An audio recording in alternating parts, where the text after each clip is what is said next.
Okay. Morning, everybody. Thank you so much for joining this morning. I know a lot of members already joined on Tuesday with the one at Karuttaplaat, but for those of you here now, we have made a couple of upgrades to the presentation as well, so you're getting the best version of it. So firstly, Stefan is going to start with an economic and investment oversight. Then Bertus will take over talking about the dangers of timing the market. And then I'm going to talk about death taxes and your pension. Okay, so Stefan, here you go. Thank you very much, Alicia, and thank you for everybody joining in person and online as well. Let's jump straight into it, starting with the markets, the economics, and then finally I'm going to finish off with the ARC portfolios. So you can't start anything about economics without mentioning the name Trump. As we all know, last year in April, he started with his, let's call it nonsense, where he implemented a lot of tariffs on the whole world, basically. They called it the Liberation Day. And from there, everything just went downhill. So that was Trump's first move. Secondly, he captured the Venezuelan president, Nicolas Maduro. He decided, no, I don't like you. I don't like what you're doing in your country. We're going to come for you in your sleep, and we're going to capture you and bring you back to the US. And as we can see, Trump that night went into bed and checked it off of his checklist. Next, we can see he wants to seize Greenland, and that has been in the news quite recently. And now Greenland is under threat. Luckily, that talks have been subdued a little bit, but nobody knows with Trump, unfortunately. Then most recently, it is Iran and the US, where they are trying to hold peace talks. Unfortunately, that is looking like it's not going very well so far. What is going to happen? Unfortunately, I can't tell you. Nobody can. So why is Trump like this? Why is he throwing his toys like a little toddler? To understand this, you have to go back to the year 2000, where we can see the countries highlighted in blue is where the US had dominance regarding where they were the largest trading partner. And the red countries were where China had dominance. Fast forward 24 years, and this is how the picture looks. So as you can see, China is busy taking over the world effectively, with the US suffering as a result. And that makes Trump quite unhappy. Why is this? Well, it's basic economics. If you look at the right-hand side, we can see the cost of manufacturing. In other words, how much does it cost to produce a product in that specific country? We can see China and India is by far the cheapest countries to produce any product. Whereas on the other side, on the left-hand side, we can see the US is by far the most expensive country to produce any products. So this is why we can explain this slide quite well with just one bar.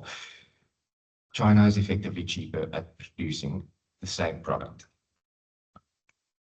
And to add insult to injury, we can see on this top chart, this is the US dollar, so how strong the US dollar is compared to the rest of the world's currencies.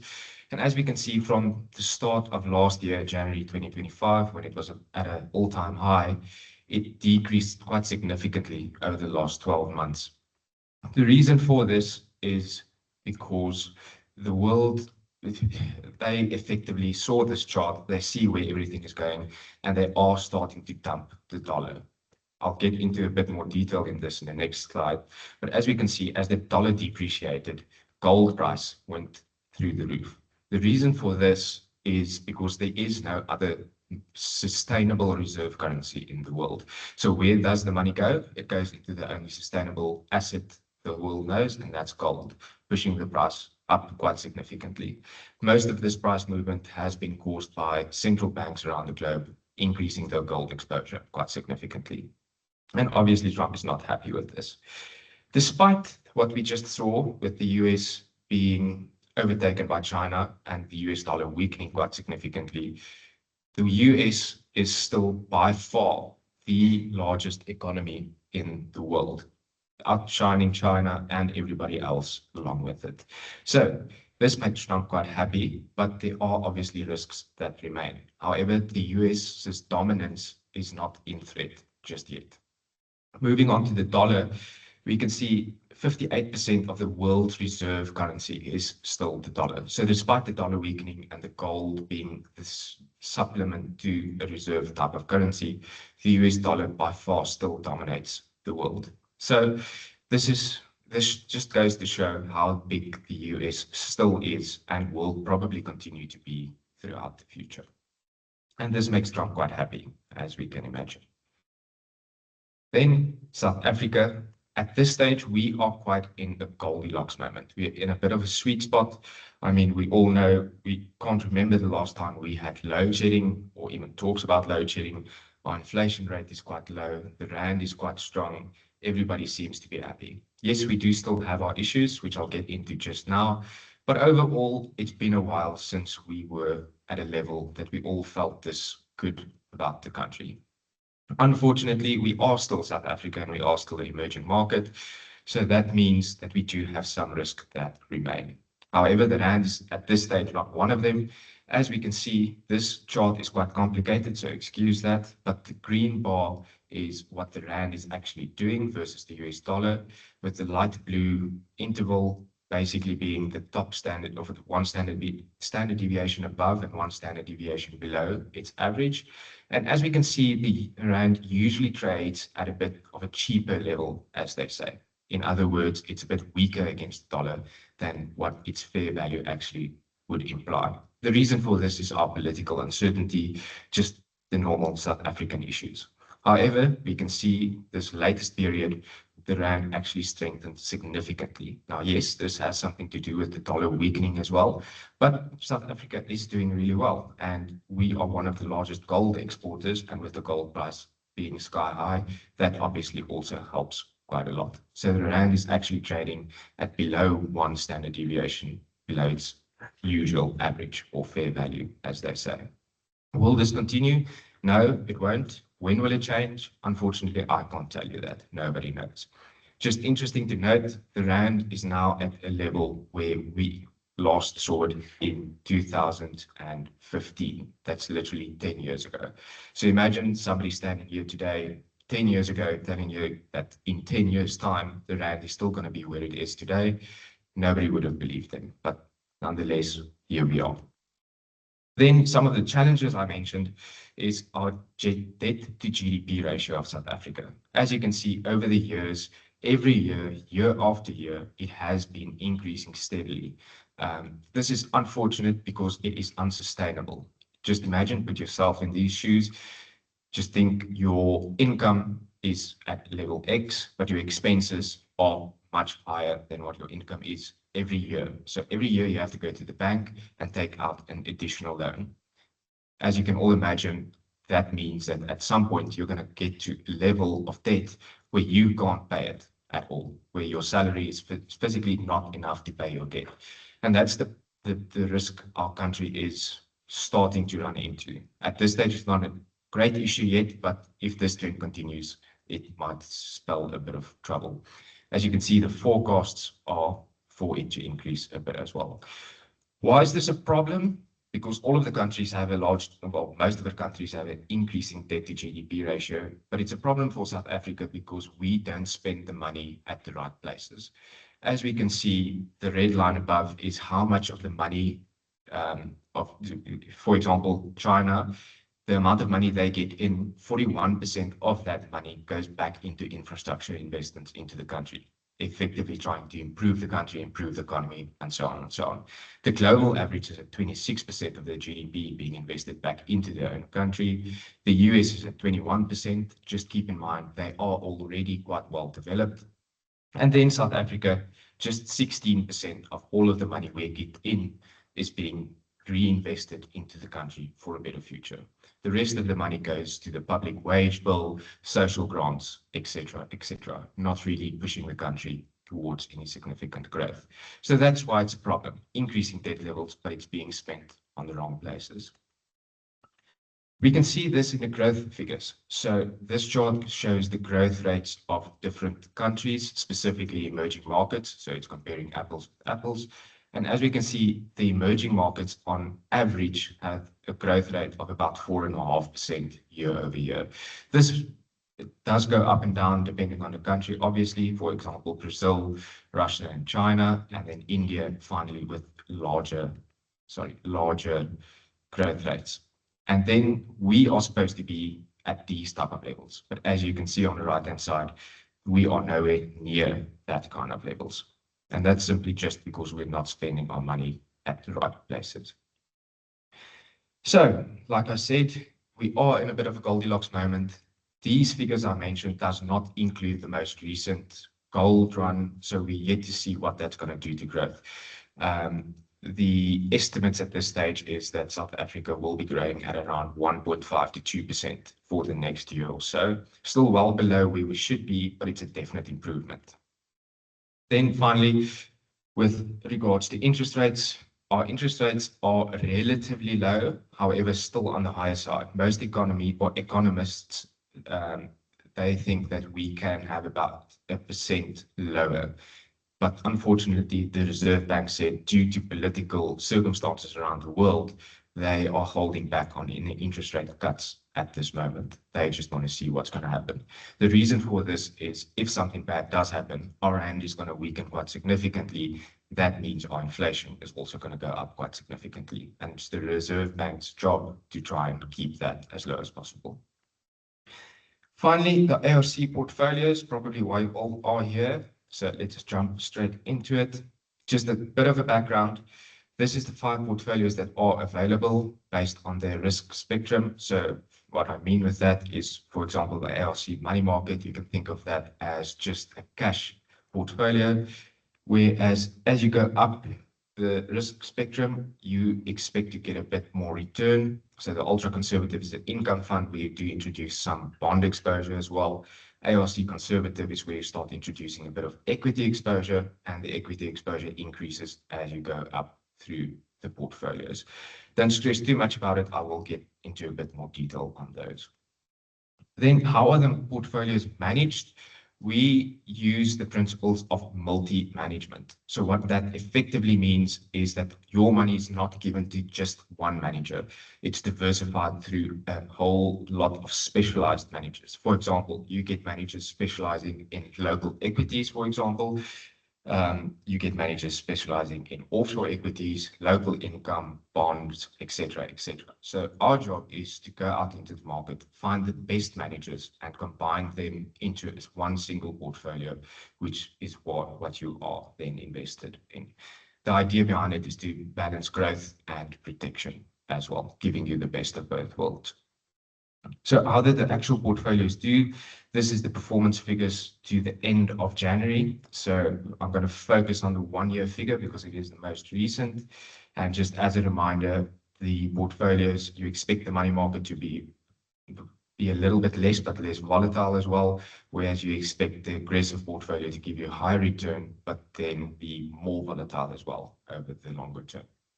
However, as we can see, this risk profile is exactly how it played out, with the ARC money market giving you 8.2% over a 1-year period. And as you go through the risk spectrum, the returns increases, with the ARC aggressive fund effectively giving you 19.8% at the end of the day. That's not too bad given all of the volatility and uncertainty we did see throughout the world over the last 12 months. Just as a bit of a benchmark, because the figures are one thing, but how did it actually compare to its benchmark? We can see the ARC money market, its benchmark is just the cash rate that you can actually receive in the bank as well. And the idea is over the longer term for that portfolio to give you more than you can receive in the bank. As we can see, the dark red line or bar is the actual ARC portfolio versus the light green bar is the benchmark. So for all of the portfolios, it has gone quite well. ARC money market did well.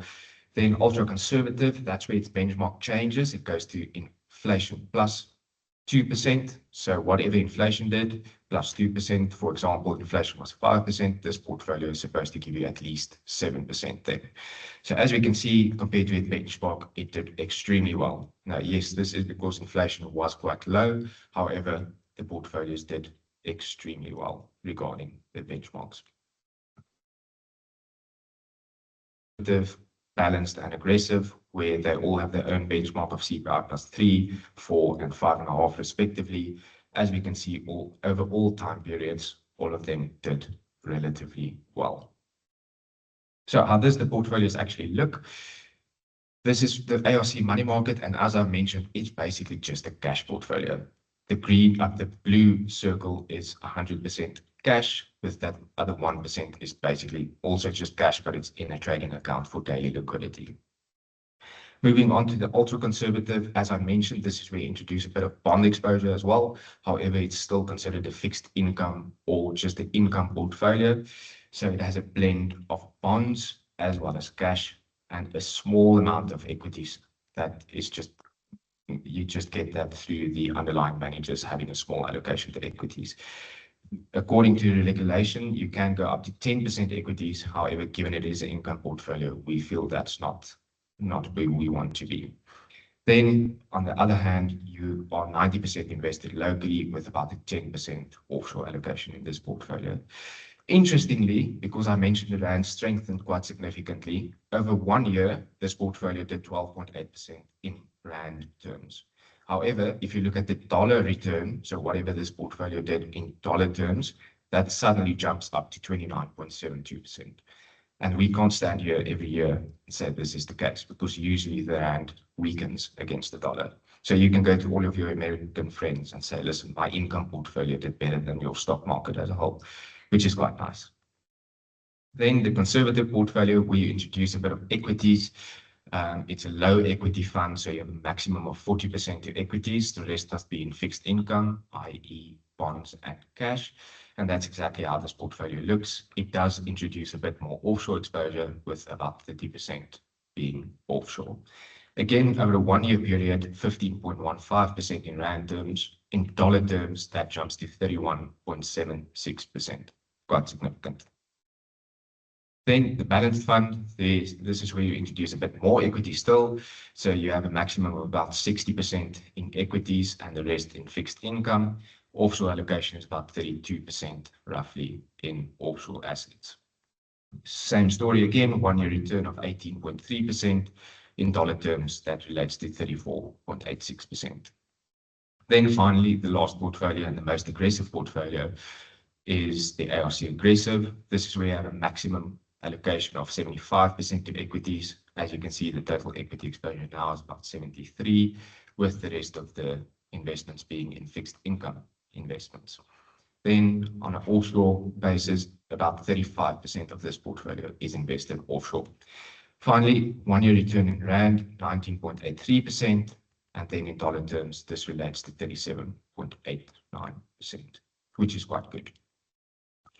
So my last slide for today is just to remind you of the risk profile of all of the portfolios we just discussed and how it should look in theory, with the risk on the x-axis and the potential return on the y-axis. And as we can see, the actual portfolios did basically just that, with the money market portfolio having the lowest risk, but also the lowest return. And as you move up the spectrum, your return increases as you do take on more risk. And this is exactly what the portfolios are supposed to do. And with that, that's my last slide. I'm now going to hand over to Bertus. Thank you very much.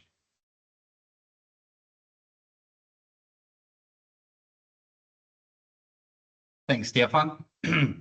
For everyone that attended the economic update, it can be challenging if you're not in the industry. What I can say, it's an absolute benefit to us to have a Stefan in your team.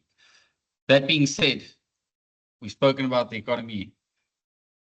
How does that affect you? I'm going to focus a little bit on what each and every one of you can do and what effects and changes you can make that will either have a massive benefit to your retirement, or it could drastically reduce your prospects. What I want to talk about is fear and greed, and how that decision-making that you as the investor makes affects your portfolio, affects your retirement. So you'll see from my presentation, I'm going to focus on fear and greed and decision-making. So I'm going to put that into a practical example that many of you might remember. You know, we had a series of unfortunate events that hit us in the early 2020, known as COVID. And FOMO hit us where it hurt. There was a period where everyone was just buying too much toilet paper. You might remember it, you might not. But what happened in reality, and we see this in investment as well, people were buying toilet paper, even though you need toilet paper, but they were buying it not because they needed it. They were buying it because they were scared of being the only person that does not have toilet paper. Practically, that meant if you go to Checkers, Pick n Pay, they were buying it at a more expensive price. You were buying it, keeping it just because you don't need it, but you were just scared that you were the only guy on your street without toilet paper. And when you start buying investments like you buy toilet paper, you're buying it, but you don't need it. You just have it because you've got FOMO. That's when fear and greed starts taking over your decision making. And that, and I'll give a few more practical examples, will hurt your investment in the long run. So what do we see in reality? What do I see when I sit with my clients? A little bit of gossip at the office, opening your News 24, reading news and headlines. That causes fear or greed. So I'm going to talk a little bit about AI. We spoke about it for the people that are attending here live. So I gave AI, and you can't see me because the camera's not on right now, but I've got a lovely silver tie on. So I gave ChatGPT one prompt. I said, here's a photo of myself, Alicia, and Stefan, and put us in a meeting with Donald Trump. And it went relatively well. I say relatively well because Stefan and I have merged into one human being, except that I've got my tie on. And if you've ever met Alicia, that could be a twin, but it's not quite Alicia. But AI is amazing, and it's a great language model. And where it will take us in our daily lives, we don't know. And that causes a little bit of fear or greed. Am I missing out? Should I be using it? Should I not be using it? All I can say is ChatGPT's got a little bit of a sense of humor, because I was quite happy with this photo. It was only one prompt, and I did another prompt. I said, ChatGPT, do the same photo, but as if you were 5 years ago, 5 years ago, 5 years younger. And this is what ChatGPT came up with. So it's got a bit of a sense of humor, I guess. But that's AI, and that's news. And this is going to be part of our lives going forward. We'll see what effect that has on us. How does news and headlines affect you?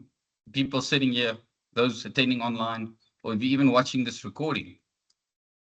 Here's a practical example, and I'm just going to use the mouse now. You've got 3 funds. Let's call it the boring fund, which does 10%. We've got the exciting fund that does 40%. And we've got a fund number 1 doing 25%.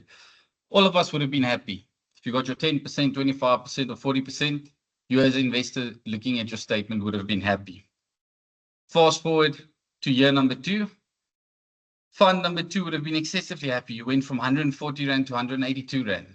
Now you're really, really excited. In the first fund, you had 25% on 25%. That takes you 125 to 156. And then in the boring fund, we went from 110 Rand to 120 Rand. And this is where the toilet saga comes in. This is where the gossip, the news, you start seeing what other funds do. And you want to buy that other fund, not because you need it, but because you're scared you're the only one not getting that kind of growth.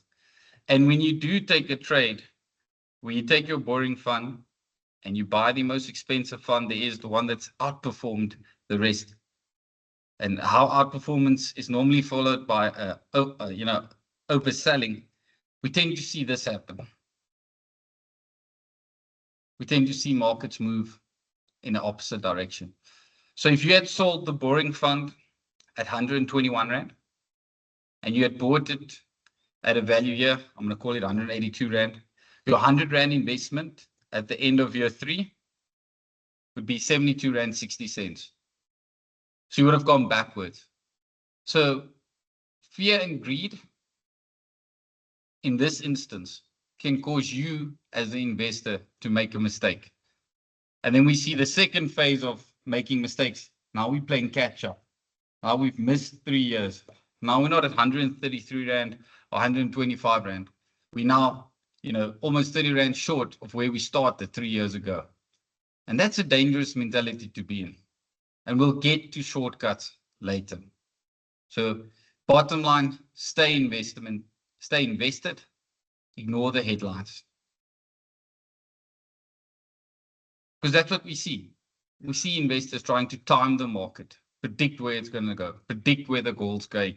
I'm not talking about Bitcoin because Bitcoin is not an investment, but for those who like gambling, it's a tough ride.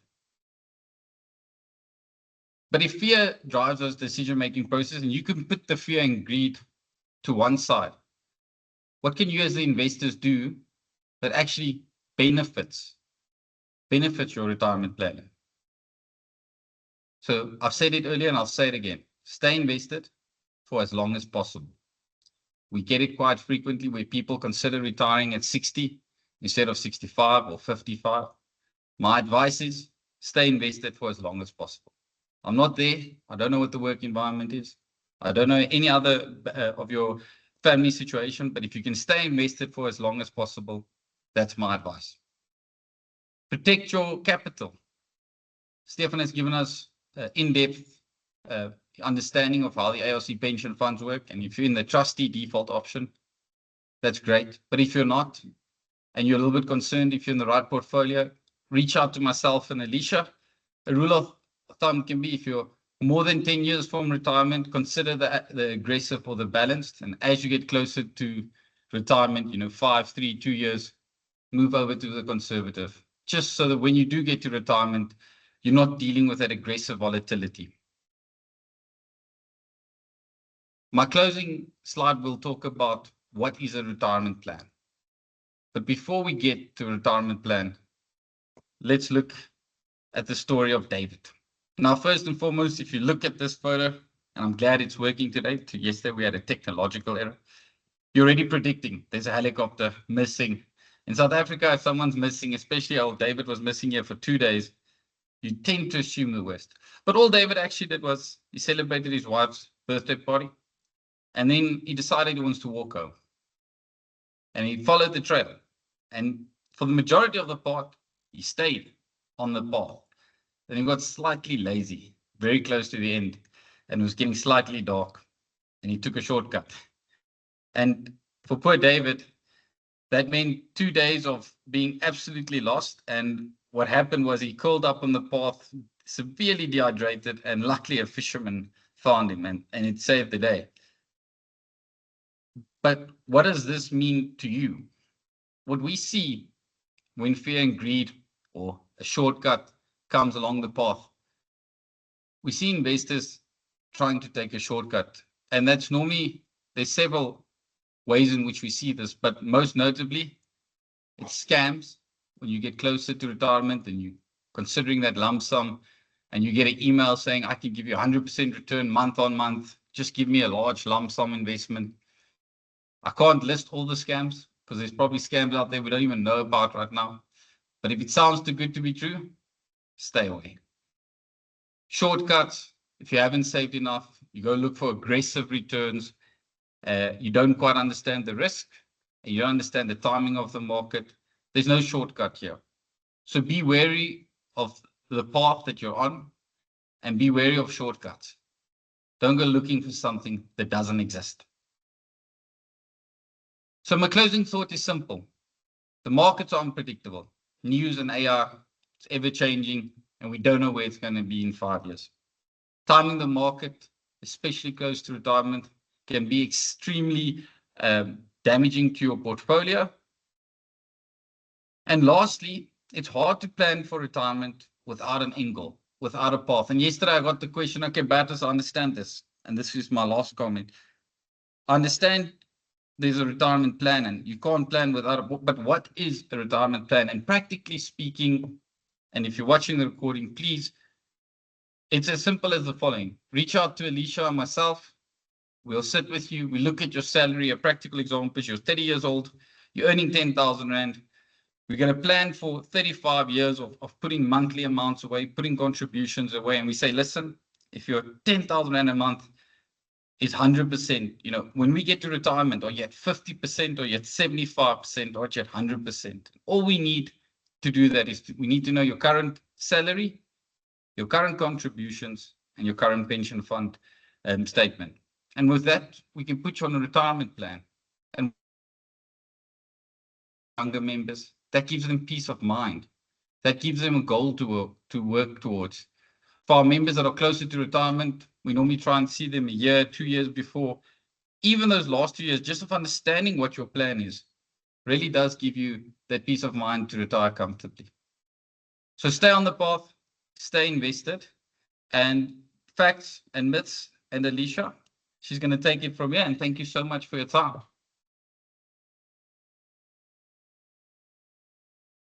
Okay.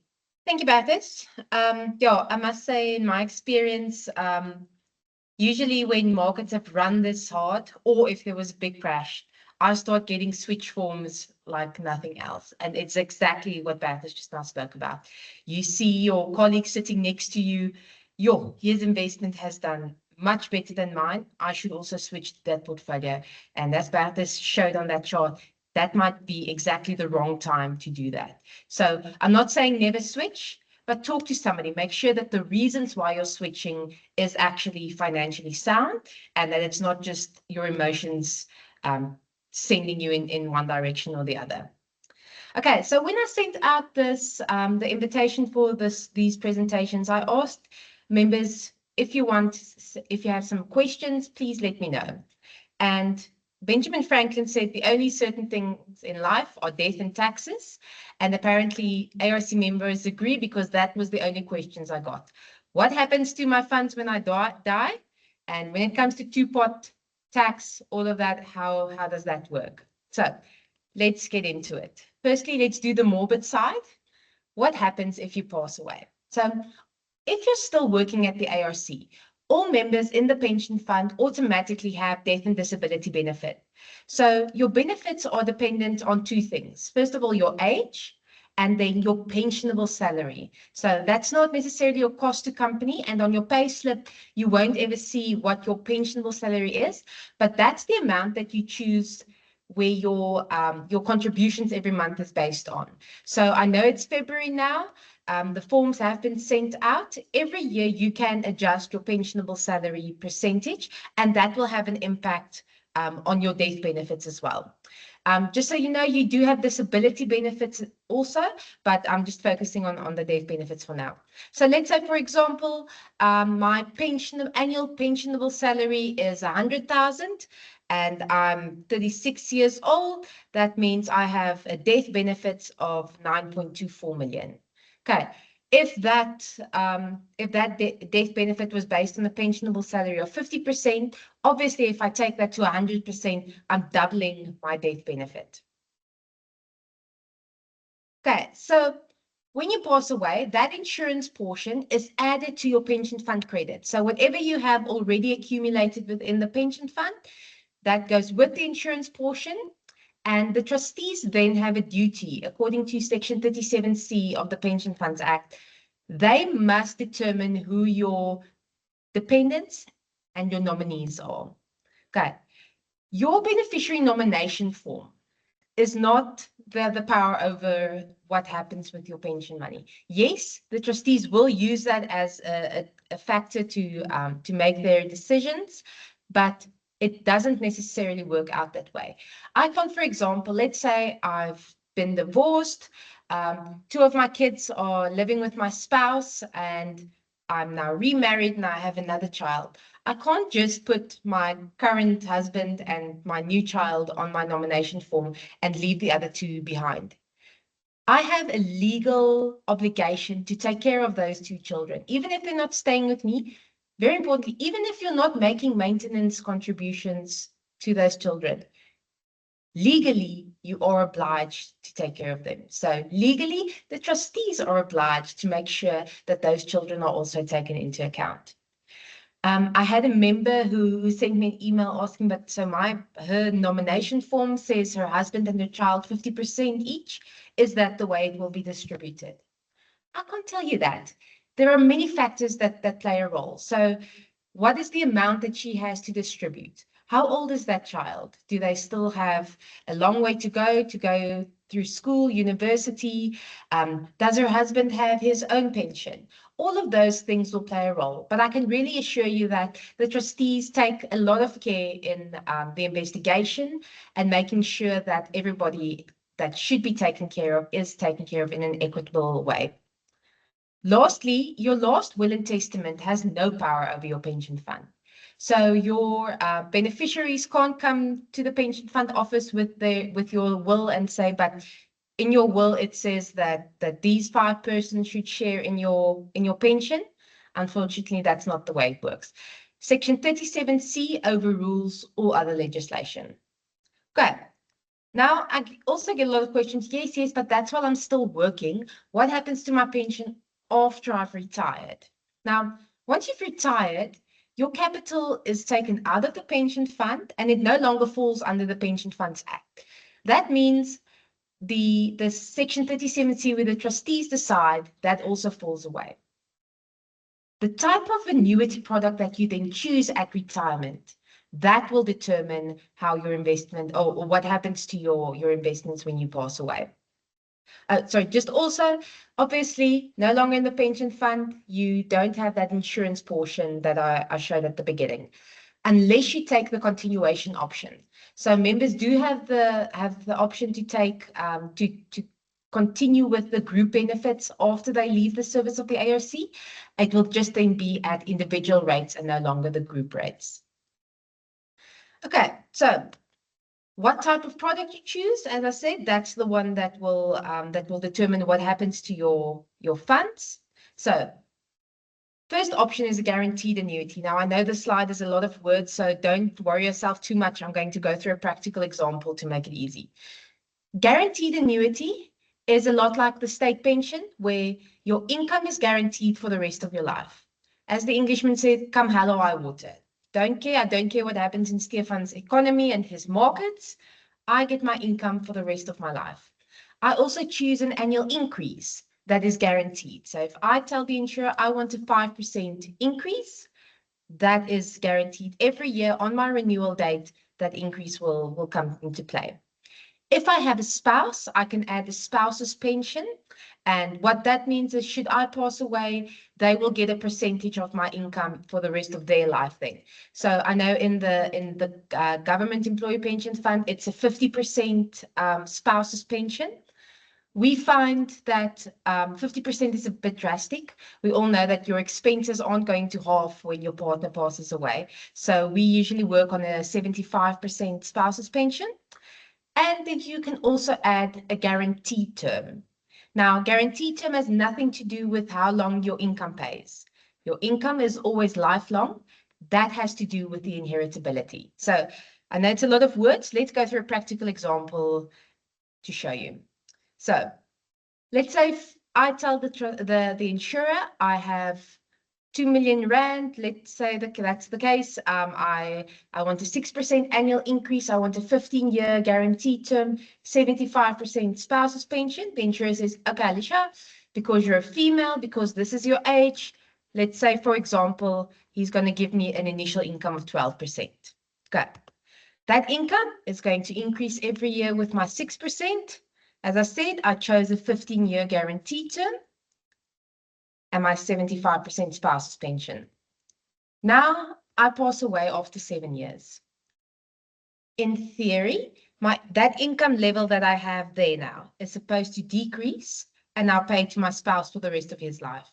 But because I have that guaranteed term, he will get my full income until until the end of that guaranteed term, the 15 years. Only then does the income drop and then pay out for the rest of his life. Okay. Now, let's say you don't have a spouse, or both you and your spouse passes away after 7 years. What now? Because I have that 15-year guarantee term, the insurer will calculate how much income was he supposed to pay between the 7 when we or I passed away until the end of the guarantee term with the increases, and that can be paid to your beneficiaries. If both of you, or just yourself if you don't have a spouse, pass away after the 15 years, then there's nothing that can be inherited. Okay, so with this product, it works a lot like medical aid. Medical aid, the guys that are healthy are basically paying for the ones who are sick. You're cross-subsidizing. Same here. the person who passes away earlier than the actuary calculated or determined that person is supposed to live, they're funding the guys who are living longer. Okay, so that's option 1. Option 2, also guaranteed annuity, but this one has capital protection because a lot of people say, I want to at least leave something for somebody. So it's basically option 1 plus an insurance policy. And the guarantee term that I showed now in the previous example, that falls away. So same example, except I now used an initial income here of 10,000. And the reason being that because you now have an insurance policy, you obviously need to be paying a premium for that one. So let's say my previous example, I could get 12,000. Now I can only get 10,000 because I'm paying 2,000 Rand for that insurance premium. Okay, again, I've passed away after 7 years. But as I said, the insurance is now, the guarantee term has now fallen away. So immediately, my spouse is going to get 25%, well, there's going to be a 25% reduction, and then it will pay out for the rest of his life. Let's say then, for example, after 25 years, and because there's no guarantee term, this can be as long as whatever his lifespan is. If he then passes away after 25 years, that insurance policy pays out to the beneficiaries at that stage. Okay, so that's option 2. Third option is a living annuity. So living annuity is completely different from the previous 2. A living annuity is a lot like the pension fund at the moment, where it's an investment in your name. It's your money. You're not giving anything to any insurer. It's an investment in your name. And where the previous one said, if I tell the insurer, this is the money I have, and they tell you what income they'll give you, with the living annuity, you can choose your income. And legislatively, it can be anywhere between 2.5 and 17.5% of the capital. But as we can see in that name there, the word guarantee is not in there.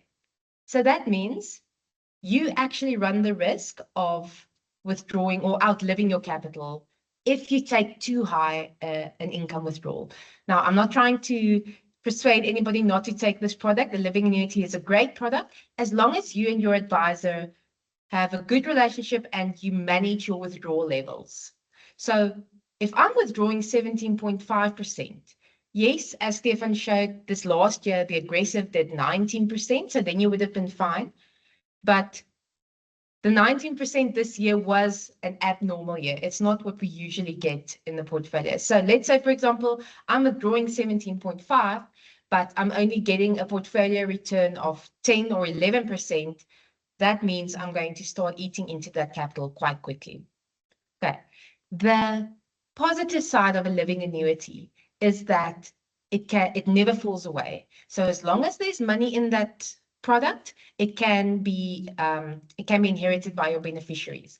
So let's say, for example, I nominate my husband as the 100% beneficiary when I pass away. He can decide, does he want to continue with the product now in his name? Does he want cash? So he has those decisions. And then let's say he takes the product because he also wants a monthly income. Then he again nominates new beneficiaries. When he passes away, those beneficiaries have the same choice. Do they want to continue with the product? Do they want a lump sum? And that can go on as long as there is funds in the living annuity. Just an example, let's say you're withdrawing 5% as an initial withdrawal with a 9% return. This is what your capital will do. So it's quite a healthy situation. On the other hand, if you take this living annuity, but you start with an initial withdrawal of 7%, then this is what your capital will do. So it doesn't help taking a living annuity because you want to leave something for your children, but you're withdrawing so much that there's not going to be anything left to give them. So that's the trade between a guaranteed and a living annuity. The trade between knowing you have an income for life versus inheritability, or leaving something or leaving a legacy, but then having to manage how much income you're withdrawing. Okay, so that's the morbid side done. Hopefully nobody's dying anytime soon. Let's look at taxes and two-pot. So there are a lot of myths going around that we need to address. The first one is that members think they can withdraw 30,000 from their savings pot every year. Okay, no, you can't. You can withdraw up to 100% of whatever is in your savings pot at that time.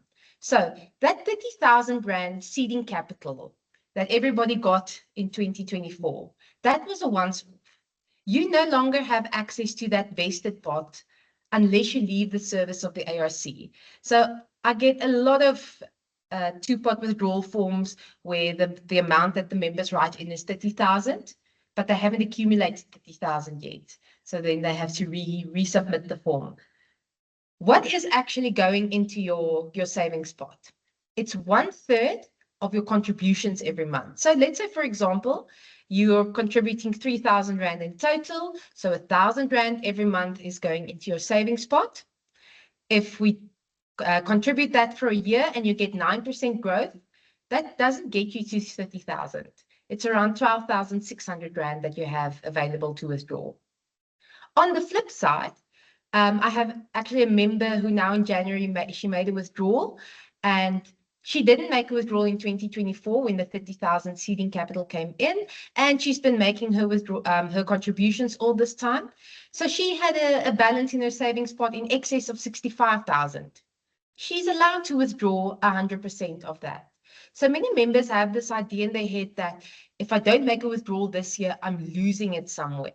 I'm losing that opportunity or whatever the case may be. But that's not the case. If you don't make a withdrawal this year, you can, whatever has accumulated in that fund, you can take it the year after or the year after that. Or if you're smart, you'll take it at retirement, but we'll get to that. So don't see it as an annual bonus program, or I've gotten so many withdrawal forms during December and January. And I have this idea that I think people are using it as their annual bonus program. Okay, myth number 2. If I have funds in my savings pot, I can make a withdrawal. Unfortunately not. You can make a withdrawal once per tax year. So very importantly, in South Africa, our tax year runs from the 1st of March until the end of Feb. It's not from January to December. I got a lot of withdrawal forms now in January, people asking me for withdrawal, but they've already made it in the 2025-2026 tax year. So the first available opportunity again for them will only be from the 1st of March this year. Okay, so that's with regards to when you can withdraw. Then if we look at the tax, somebody told me, oh, I have to pay tax in either way. If I make withdrawal now or at retirement, there is going to be tax payable. Yes, there might be tax payable, but there is a huge difference in how much tax you pay if you withdraw before retirement versus when you wait to the date of retirement, so, which is the age of 55. So if you have money to throw away, by all means, make a withdrawal from your retirement, from your savings pot before retirement, and donate some money to SARS, because that is effectively what you're doing. Your withdrawal from your savings pot before retirement is taxed according to your marginal income tax rate. So that's a minimum of 18% to a maximum of 45%, irrespective of what the amount is you're withdrawing. If you're in the high income bracket, you'll pay 45% tax on that withdrawal. Versus if you wait until you get to retirement age, the retirement tax lump sum tables will apply. So there, your first 550,000 will be tax-free, 0% tax. The maximum that they'll let you pay is 36%. So especially the higher income bracket guys, it is a lot more tax efficient, leaving your funds there until you get to retirement age. Just to give you an idea, as of June last year, the total two-pot withdrawals in the country was 57 billion Rand of withdrawals that were made. Of that, 15 billion went to SARS. So that's an average tax that people paid of 26%, which if you compare that to the retirement lump sum table, it's the second high, it's almost the second highest bracket that you would have paid. And then you could have taken 1.155 million compared to the 30,000 or the whatever amount that you took from your savings pot. Okay. Then last one, and this is my biggest concern. And this is something that I think in a couple of years' time, there's going to be a very big wake-up call. The myth is that your savings pot withdrawals have no impact on the cash you get available at retirement. And yeah, so my reaction there is just, oh, really? I feel that when Two-Pot came out, everybody focused a lot on the savings pot. What can I get? When can I get it? And we kind of forgot about the retirement pot. There where the 2/3 contributions are coming in. And the crux of it is that at retirement, your vested pot, you can get 1/3 in cash, the same as it always has been. So 1/3 you can take in cash. Your savings pot, you can take 100% of that in cash. And because it's now at retirement, you pay your tax according to the lump sum tax table. But this retirement pot, you can get absolutely no cash from at any point in time. Not when you leave the service of the employer, not when you retire. This full pot at retirement needs to be used to get yourself an income in one of those products that I showed. So option 1, 2, or 3, doesn't matter. But this full pot is transferred to one of those products. So newer members who don't have a vested pot and who, as I said, use the savings pot as their annual bonus program, withdrawing every year, if there's nothing left in your savings pot when you get to retirement, you can't now tell the administrator, I want another 1/3 from my retirement pot, because your 1/3 has been going into your savings pot every month for the last couple of years. Okay, so very important. And I feel like that is one of the main things that people conveniently forget. But they're going to get very angry, not at themselves, probably at me when they get to retirement age and we say, no, sorry, there's no cash available at this stage. Okay, and that is my story. I'm quickly just going to go to my Teams to put on the mic just to find out if there are any questions.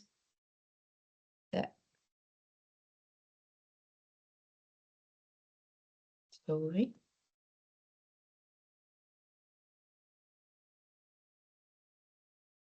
Okay. Okay. Yeah, so I'm going to stop the recording now, and then we'll take any questions for those who want to. Stop. Okay. Enige vrae?